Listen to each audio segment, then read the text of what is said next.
जी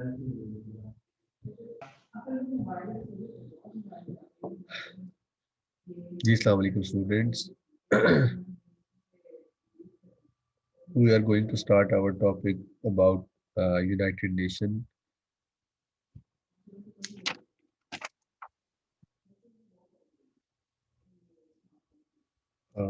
मैं आपको एडिट कर रहा हूँ. आप क्लास जो है वो 12:30 बजे ही ज्वाइन किया करें. अच्छा जी, हम लोग स्टूडेंट स्टडी कर रहे थे इनफेक्टिवनेस ऑफ यूनाइटेड नेशन. उस हवाले से हम लोग डिस्कशन कर रहे थे. तो हम लोगों ने जो पहला पॉइंट स्टडी किया था वो एटीट्यूड ऑफ बिग पावर्स के हवाले से था. तो उसके बाद जो है नेक्स्ट जो हमारा टॉपिक है वो miss use of veto power. Page number 389 है हमारे पास. पेज नंबर 389 निकाल लें. Ineffectiveness of United nation, page number 389.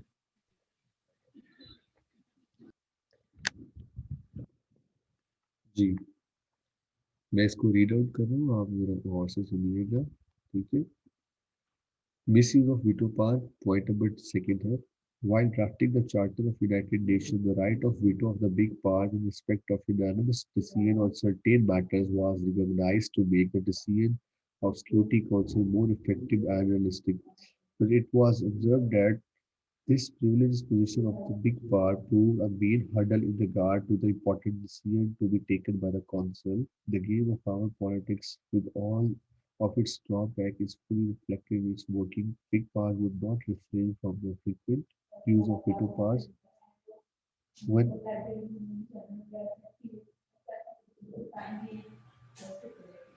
when their own interests or that of the ally is in danger owing to any decision of the Security Council. The resolution regarding the holding of Palestine and Kashmir had always been voted by Soviet Union. Students, थोड़ा सा मैं इधर distortion और आहिस्ता इसलिए बोल रहा हूँ. मैं इधर लाइब्रेरी में बैठा हूँ.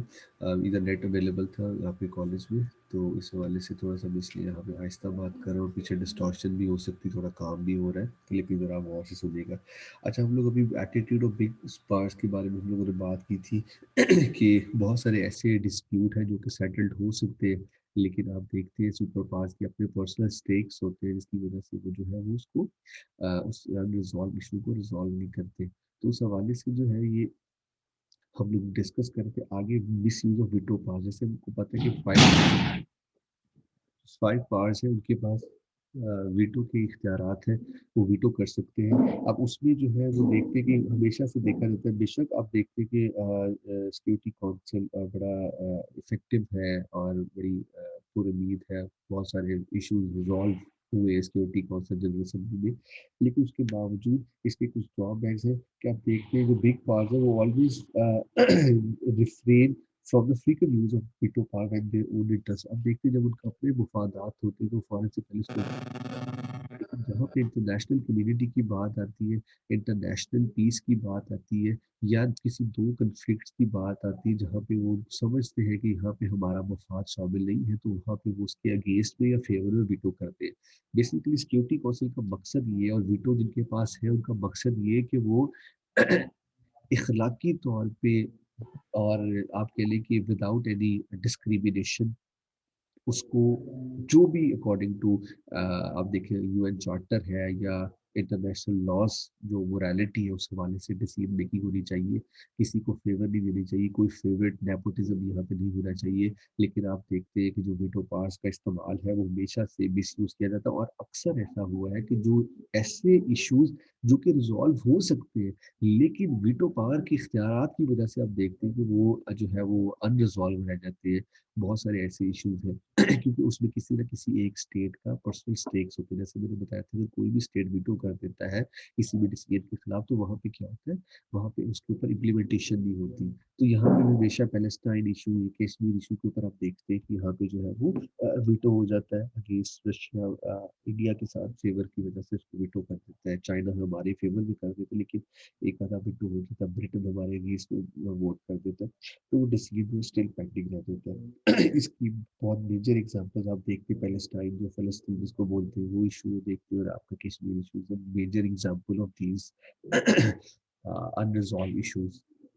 तो वीटो पावर का इख्तियार देखिए होना ही नहीं चाहिए, टू बी फ्रैंक अगर देखा जाए, क्योंकि बात ये फ्री एंड फेयर की बात करता है, ठीक है, इक्वालिटी की बात करता है यूनाइटेड नेशन। तो यहाँ पे इक्वालिटी रहती नहीं, जैसे हम लोगों ने कल भी डिस्कस किया था, तो इक्वालिटी की नाम की कोई चीज़ यहाँ पे फिर आपको नजर नहीं आती। तो आज के बाद आगे जो थर्ड पॉइंट है, अच्छा ये प्लेबसाइड की बात करें, प्लेबसाइड में तो आपको पता था कि वोटिंग होते हैं, वोटिंग के थ्रू जो है आप इसको सॉल्व कर लें। और ये देखिए कह रहे सोवियत यूनियन जो रशिया वो हमेशा से आपको वीटो कर देता है कि इस आपका जो कश्मीर इशू है इसके ऊपर जब भी आपकी करारदाद आती है, रेजोल्यूशन आती है।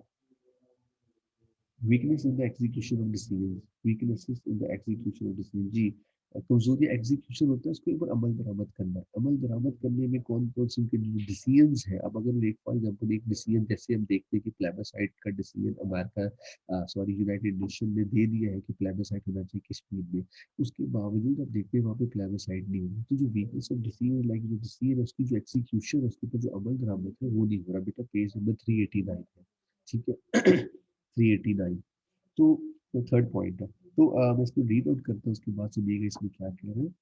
The conduct of international administration within a state is not so complicated and difficult as compared to the conduct of international affairs. Within the territorial jurisdiction of state, there exists an authoritative machinery for rules making, rule execution, and rule enforcement. The word organization, on the other hand, lacks such cohesive power to its disposal, and normally its decision have the sanction of the word public opinion or that of canons of international morality।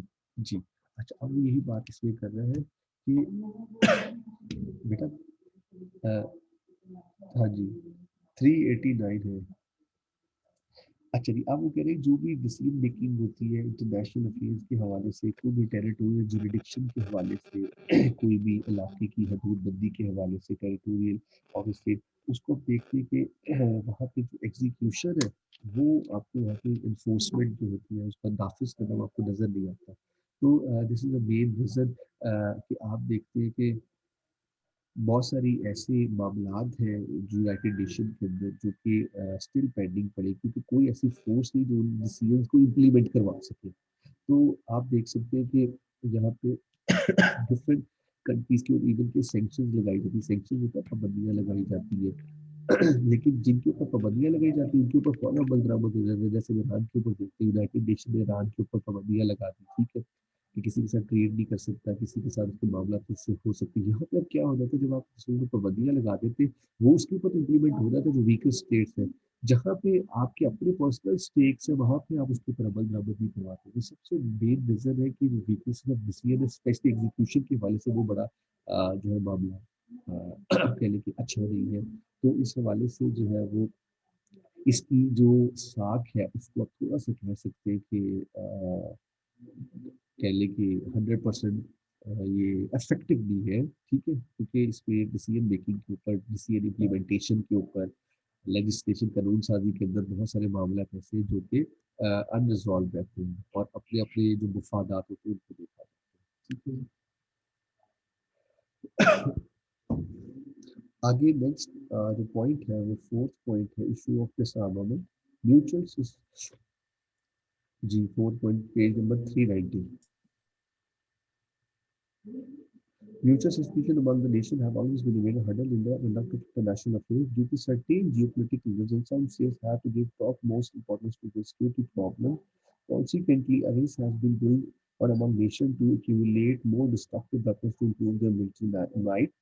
The presence of destructive armament has itself been a cause of instigating war among the nations. One of the basic objectives of the United Nations is to work for the disarmament, but all its effort in the past failed due to the Cold War between the superpowers. With a change in the world political scene after the disintegration of Soviet Empire, some positive steps have been taken by America in this direction, and different agreements, long-range missiles, and other destructive weapons have been destroyed. Hence, achievement in this field are the fruit of changed political situation more than the deliberate effort on the part of human. America has maintained a double standards in this respect. Opposition to Pakistan and Iraq nuclear quest even for the peaceful purpose has been hallmark of American foreign policy. No concern over the nuclear capability of Indian and Israel. अच्छा जी, अब बड़ी important यहाँ पे बच्चों दो तीन बातें कर रहा है, जरा गौर से सुनिएगा।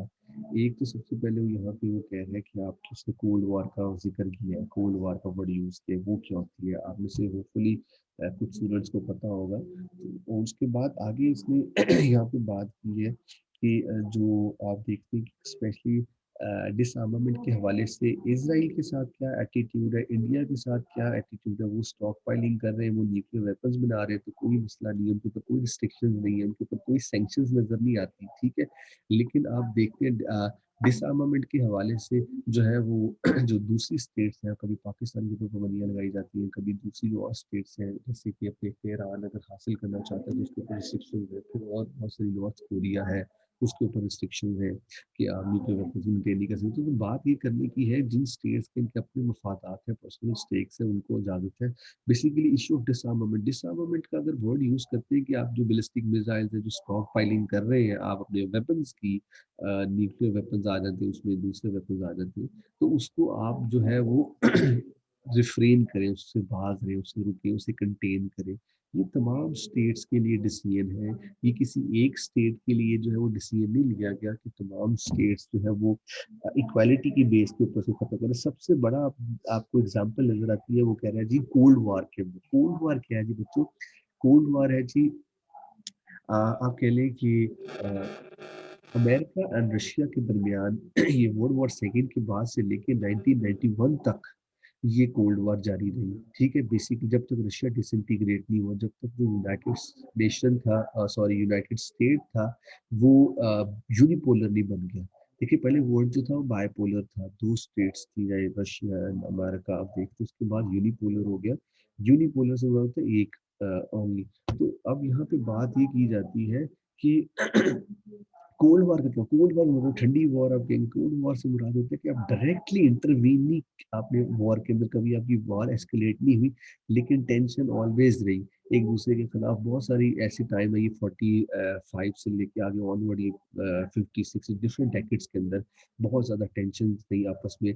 अमेरिका और रशिया जो थे स्टॉक पाइलिंग करते रहे, मिसाइल्स बनाते रहे, ऑटोमेटिक वेपन्स बनाते रहे, तो एक दूसरे से बर्तरी के लिए, एक दूसरे से और दूसरे के डर से कि वो मेरे पे अटैक ना कर दे, मैं उसके ऊपर अटैक ना कर दूं, ठीक है।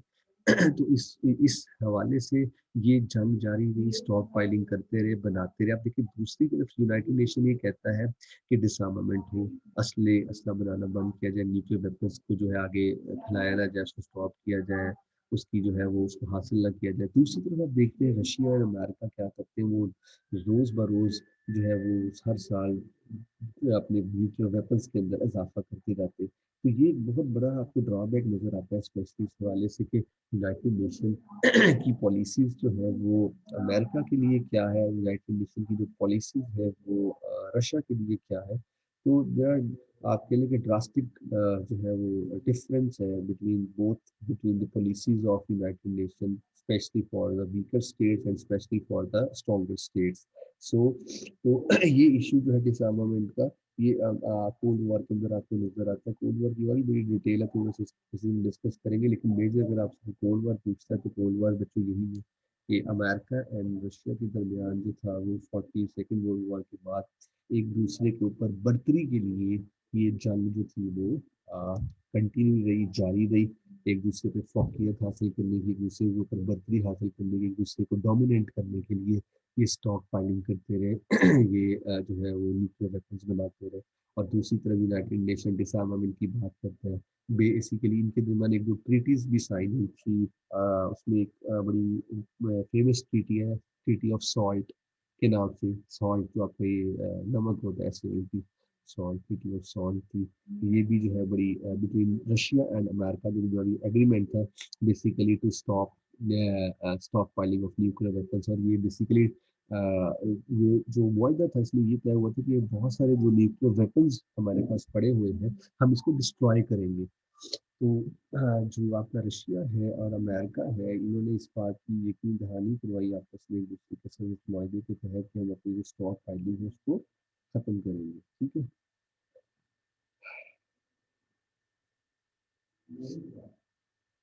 ठीक है, तो आगे ये कंक्लूजन की बात कर रहे हैं, इसको देखते हैं क्या था। 390 पेज है। The pattern of power politics within UN over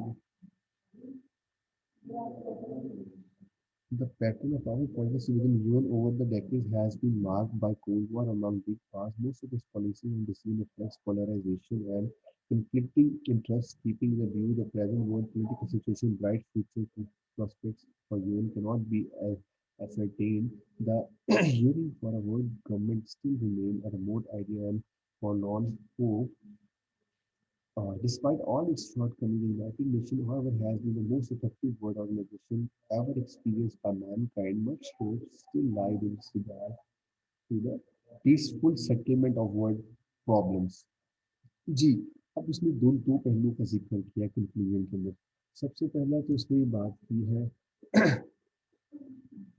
बेटा आवाज का थोड़ा सा अगर इशू है तो सेक्रीफाइस कर ले, आ जाएगी इंशाल्लाह दोबारा आवाज। बेटा कोई टाइम नहीं है ये आने का क्लास में आपका, ये चौधरी उमर और ये जो बहराम साहब हैं, ये next time be careful, this is last warning for you Bahram and ये उमर और जो एक दो स्टूडेंट्स लेट आए। इसके बाद हम मीटिंग में वेट करेंगे या बाहर अपना और गेम वेम खेलें, क्लास में आने की जरूरत नहीं। तो टाइम है 1 बजे, आपको पता है क्लास 1:15 बंद हो जाएगी। आप आधे घंटे बाद क्लास में आ रहे हैं, बेटा कोशिश करें टाइम से क्लास करें, आपको बार बार कह रहे हैं सर वो बीच में एक काम पड़ गया था, बेटा सॉरी सर। फिर जो है क्लास को भी इम्पोर्टेंट। आइंदा नहीं होगा सर, सॉरी सर। तो अब वो देखिए, कह रहे हैं दोनों दोनों पहलुओं को जिक्र कर रहा है कंक्लूजन, हमेशा कंक्लूजन होता है उसमें दोनों चीजों को पूरा जो आपने डिस्कस किया तो उन दोनों चीजों को हम डिस्कस करते हैं, लाइक ड्रॉबैक्स जो होती है और जो पॉजिटिव और नेगेटिव, हमने दोनों पॉजिटिव और नेगेटिव पहलू इशू जो थे वो डिस्कस किए। और यहाँ भी वो कंक्लूजन में पहले उसके ड्रॉबैक्स बता रहा है कि आप देखते हैं कि दो लोगों के दरमियान कंफ्लिक्ट इंटरेस्ट है, पोलराइजेशन की बात कर रहा है और उसके बाद फिर वो कहते हैं कि तमाम आप इसको प्रिडिक्ट नहीं कर सकते कि जो यूनाइटेड नेशन है कि वो बिल्कुल जो है वो आप ये तयन करना बड़ा मुश्किल है कि ये नेक्स्ट भी जो है वो बड़ा पीसफुल साबित होगा हर लिहाज से, या जो वॉर्स है रुकवाने में बड़ा अहम किरदार अदा करेगा। लेकिन उसने कहा इसके बावजूद जो है यूनाइटेड नेशन एक ऐसा ऑर्गेनाइजेशन है, दुनिया में एक सोल ऑर्गेनाइजेशन है जिसने बड़ा अहम किरदार अदा किया है वॉर्स रुकवाने में और आपस में mutual understanding, mutual relation, mutual coordination, mutual cooperation को बढ़ाने के लिए उसने जो है बड़ा अहम किरदार अदा किया हमेशा से सोसाइटी के अंदर। तो ये तो बच्चों आपका टॉपिक था यूनाइटेड नेशन के हवाले से। ये टॉपिक जो है इसमें आपके 2-3 क्वेश्चंस बन सकते हैं, 3 क्वेश्चन इसमें से बन सकते हैं। जैसे अभी हमने आपको बार बार बताया कि यूनाइटेड नेशन होता है तो उसके ऑर्गन्स कौन से, इस हवाले से अगर क्वेश्चन दे तो आप इसके ऑर्गन्स लिख देंगे, ठीक है, 6-7 ऑर्गन्स आप लिखेंगे, हमने थोड़ा थोड़ा उनको एक्सप्लेन कर देंगे। उसके बाद अगर आप कोई इफेक्टिवनेस पूछ लेता है, उसके एडवांटेजेस क्या है इसकी जो है उसके हवाले से आप उसको लिखते हैं और उसको डिस्कस करते हैं। स्पेशली अचीवमेंट्स की बात करता है कि क्या क्या अचीवमेंट्स, अगर अचीवमेंट्स को छोड़ता है तो आगे आप देखते हैं थर्ड क्वेश्चन इनफेक्टिवनेस आता है कि अचीवमेंट्स के साथ साथ इसके ड्रॉबैक्स क्या है। तो ड्रॉबैक्स के अंदर आप वो फिर लिखते हैं सारे ये पॉइंट्स जो हमने अभी डिस्कस किए, इसके ड्रॉबैक क्या है तमाम वो चीज़ें जो है वो इस पर डिस्कस हो जाती है, ठीक है। अभी जैसे ड्रॉबैक में हमने कौन कौन से पढ़े, वीटो पावर के हवाले से पढ़ा, जो मिस यूज़ किया जाता है, फिर आपकी जो एग्जीक्यूशन ऑफ डिसीजन है उस हवाले से जो बात की है कि एग्जीक्यूशन जो है वो नहीं ठीक है। फिर उसके बाद आप देखते हैं कि ये नेक्स्ट पॉइंट था आपका इशू ऑफ डिसआर्मामेंट के हवाले से, ये गैर मसला करना जो वेपन्स के हवाले से, तो उसमें ये आप बड़े इंपॉर्टेंट पॉइंट्स देखते हैं। और एटीट्यूड ऑफ बिग पार्ट्स, ये तमाम चीज़ें वीकनेसेस में आ जाती, ठीक है। तो ये आप इंशाल्लाह इसको तैयार करें। नेक्स्ट जो आपके टॉपिक के जो नोट्स हैं मैं आपको फैजान को सेंड कर दूंगा, तो आप जो है उससे ले लीजिएगा।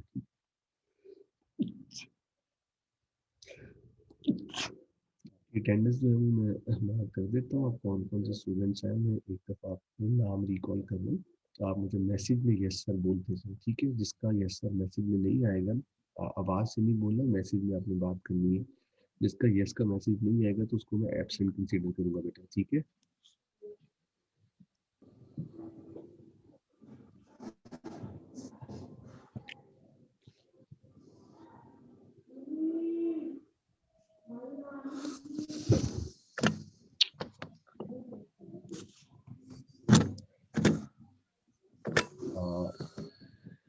उमर चौधरी अहमद, उमर दराज, आप सारे यस लिखते हैं।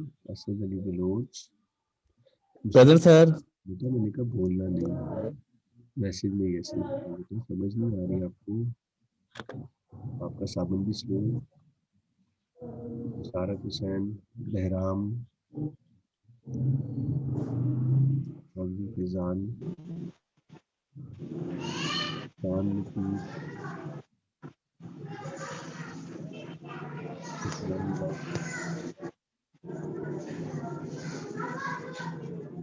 काशिफ याकूब, present sir.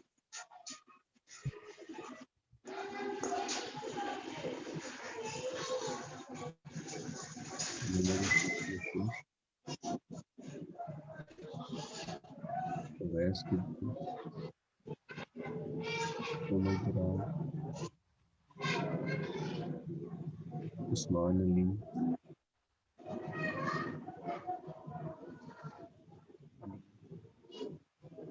Sir Usman Ashraf है, रोल नंबर 16। उस्मान अली भी है, उस्मान अशरफ, ये अलग अलग हैं दोनों। जी सर अलग अलग हैं। अच्छा, तेरा कितना?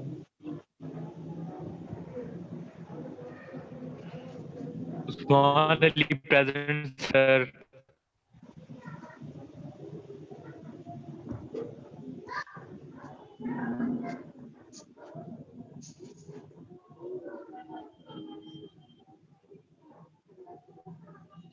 बस बेटा ये कोई टाइम है आपका आने का? This is last warning to all of you.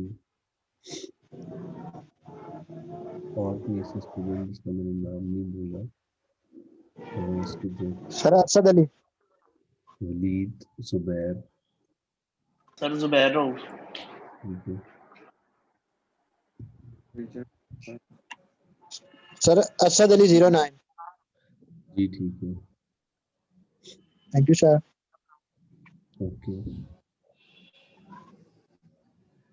एक मिनट लगा दूँ जरा।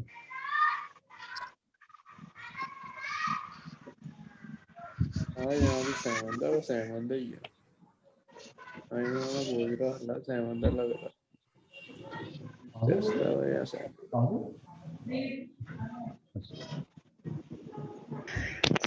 एक क्वेश्चन था सर। जी बेटा, क्वेश्चन अब मैसेज में पूछ ले तो बेटा बेहतर होगा। आप पूछे, मैं आपको भी आंसर करता हूँ। पूछे बेटा, बहराम भाई एसएमएस में पूछना। फिर डिस्टर्बेंस होगी, आवाज़ सही नहीं आएगी, आप मैसेज में लिखिए, मैं आपको आंसर करता हूँ।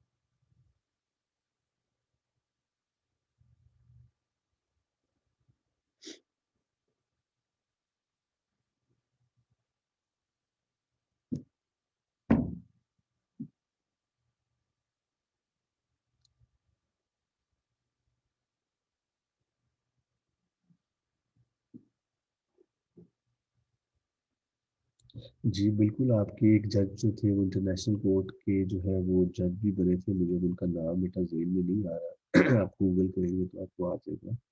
और आपकी इंटरनेशनल कोर्ट के मेंबर पाकिस्तान भी बना है, बिल्कुल बना है। नाम उनका था, एक मिनट।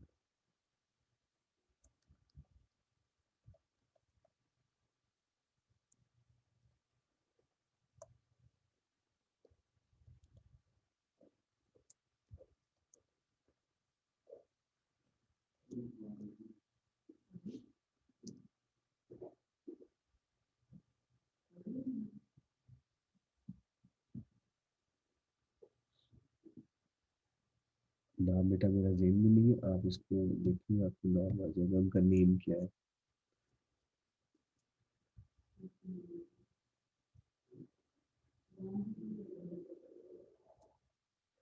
चलिए ठीक है बेटा, अपना ख्याल रखिएगा, इंशाल्लाह नेक्स्ट लेक्चर में भी दोबारा कंटिन्यू करेंगे। ठीक है। जी सर ठीक है, अल्लाह हाफिज़।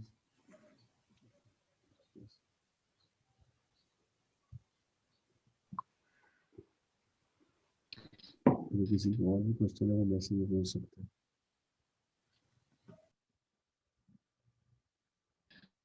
अल्लाह हाफिज सर जी।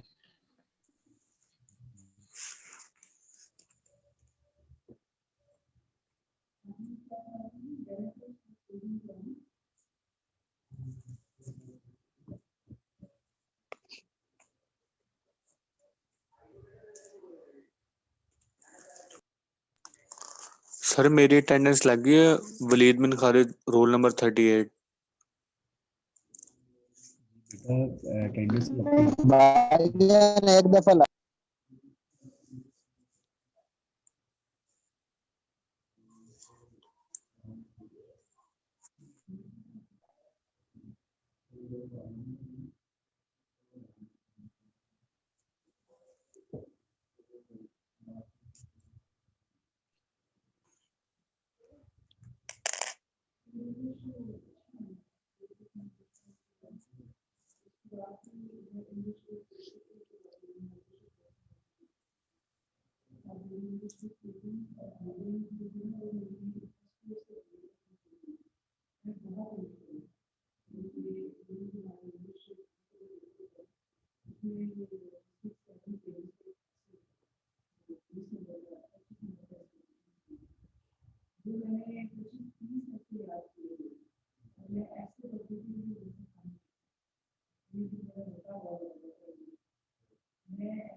जी जी ठीक है बेटा, चले जाओ।